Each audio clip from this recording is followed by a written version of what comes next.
ఆ పల్లరాజేశ్వరరెడ్డి కేసీఆర్ పంచన చేరి విపరీతంగా దోపిడీ చేసి యూనివర్సిటీ పెట్టుకొని, మెడికల్ కాలేజ్ పెట్టుకొని, ఇంజనీరింగ్ కాలేజ్ పెట్టుకొని వందల కోట్ల రూపాయల ఆస్తులు సంపాదించి చివరికి కల్వకుంట్ల కుటుంబంలోనే చిచ్చు పెట్టి ఇవాళ వాళ్ళందరినీ ఆగమాగం చేసిన చరిత్ర పల్లరాజేశ్వరరెడ్డి.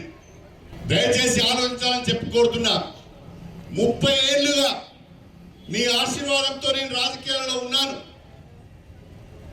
ఒక్కసారి మా వేలేరు గ్రామ ప్రజలు, రాజకీయంగా బ్రహ్మాండమైన తెలివితేటలు అవగాహన ఉన్న ప్రజలు, మీరు ఆలోచించండి.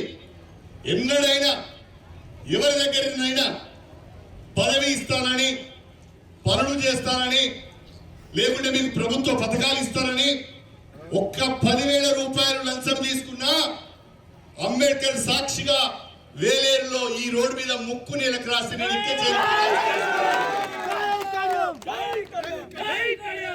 మీరిచ్చే అవకాశాన్ని నేను సద్వినియోగం చేసుకొని ఈ నియోజకవర్గాన్ని అభివృద్ధి చేశాను. నిజాయితీగా పనిచేశాను.